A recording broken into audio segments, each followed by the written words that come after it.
لنا علما اللهم فقهنا في الدين وعلمنا تعويل اللهم يا مقلب القلوب ثبت قلوبنا على دينك اللهم يا مصرف القلوب صرف قلوبنا على طاعتك. Assalamualaikum warahmatullahi wabarakatuh. Kembali kita diingatkan oleh Allah Azza wa Jalla sebagaimana yang dibacakan oleh imam kita, bahwasanya di dunia dan di akhirat itu cuma ada dua jalan. Entah kita berada di jalan di atas kebahagiaan atau kita berada di atas jalan kesengsaraan. Kita akan bahagia dengan keimanan dan ketaatan kepada Allah.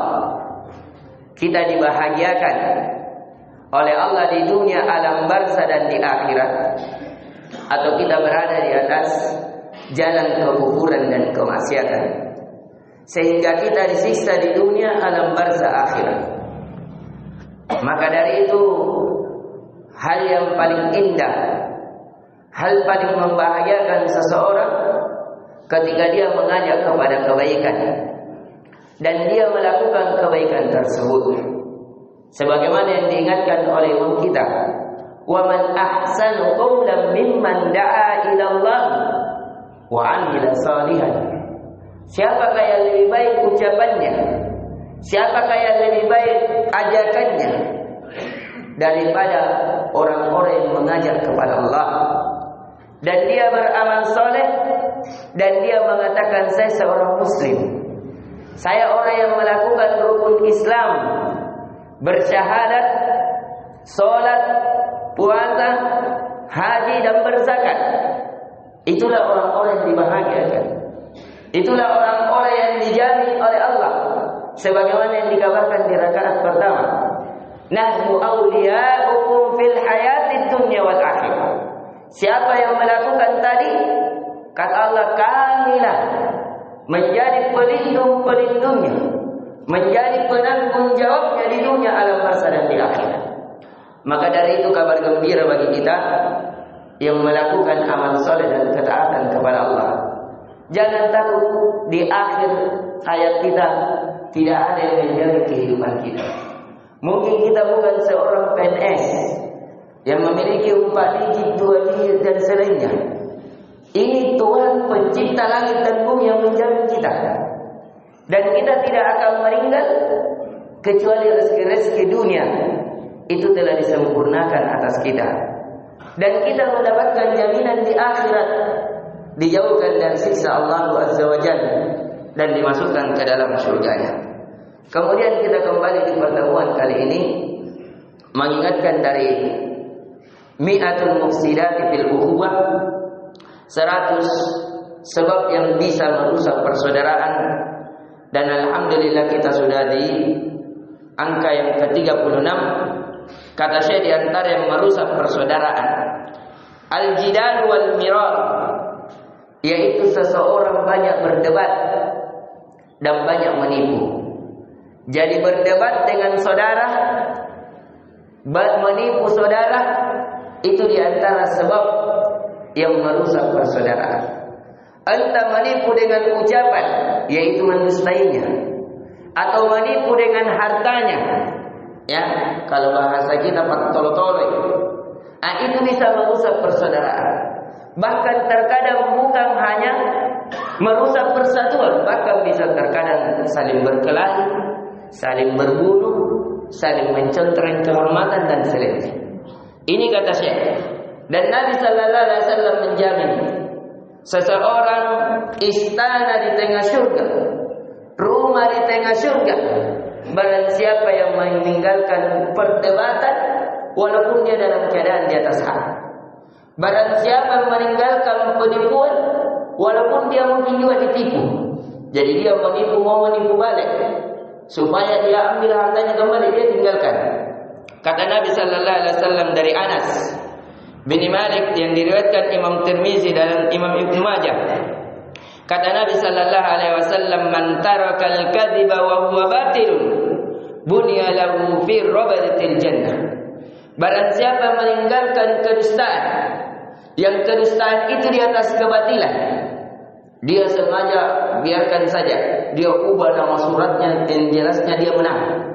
Walaupun dia di atas hak, walaupun betul itu tanah dari nenek moyang dia, tapi dia tinggalkan. Kalau memang dia dikalahkan, tidak jadi masalah. Nanti dia ambil haknya, entah di dunia dengan Allah mengungkap dengan orang lain, atau dia ambil haknya di akhirat dengan pahala yang berlimpah atau dosanya yang diangkat darinya. Apa kata Nabi sallallahu alaihi wasallam? Bunya lahu fi rabatil jannah. Dia akan dibangunkan di tengah-tengah surga suatu istana. Wa man tarakal mira'a wa huwa muhiqqun bunya lahu fi wasatiha. Dan barang siapa meninggalkan penipuan, walaupun dia ahli dalam itu, tapi dia tinggalkan karena takut kepada Allah, maka Allah juga akan bangunkan istana baginya di tengah surga. Wa man hassana khuluquhu bunya lahu fi a'laha. Tapi barang siapa yang memiliki akhlak yang mulia, dia akan diberikan istana di tempat yang tertinggi dari surga, yaitu orang yang tidak pernah ada, jangankan ingin menipu, sedikit pun niat untuk menipu, itu tidak ada yang muncul di dalam hatinya. Sedikit pun ada ingin persengketaan atau perdebatan, kalau ada muncul benih-benih perdebatan, dia langsung tinggalkan. Ini adalah akhlak yang baik. Dan akhlak yang seperti ini yang meninggalkan perdebatan walaupun dia di atas hak, meninggalkan penentuan walaupun dia ahli dalam hal tersebut, itu adalah akhlak yang baik. Dan akhlak yang baik Allah sediakan baginya istana di surga yang tertingginya. Kemudian yang kata saya di antara yang ke-37 yang merusak persaudaraan, at-tasarru'u fi tukhti'atil akharin. Seseorang terlalu cepat menyalahkan orang lain. Ini juga di antara yang merusak persaudaraan. Mudah menyalahkan tanpa cross check dan selainnya. Maka dari itu sangat indah kisah di dalam Al-Quran tentang kisah seekor semut. Tentang ketika semut itu berjalan pasukan Nabi Sulaiman, maka semut mengatakan, masuk kalian dalam sarang-sarang kalian.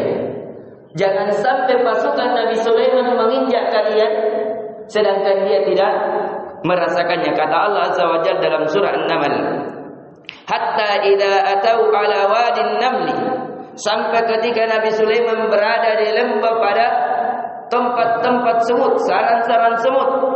Qalatin namlatu ya ayyuhan naml, maka berkata ratu dari semut itu, wahai para semut, udkhulu masakinikum la yahtimannakum Sulaiman wa junuduh wa hum la yashkurun. Wahai para semut, masuklah kalian di sarang-sarang kalian. Jangan sampai Nabi Sulaiman dan pasukan Nabi Sulaiman menginjak-injak kalian sedangkan dia tidak merasakan. Coba lihat, semut saja tidak menyalahkan Nabi Sulaiman karena dia diinjak. Kenapa? Dia berbaik sangka kepada Nabi Sulaiman dan pasukannya. Boleh jadi dia tidak rasa, dia tidak tahu bahwa dia menginjak semut tersebut.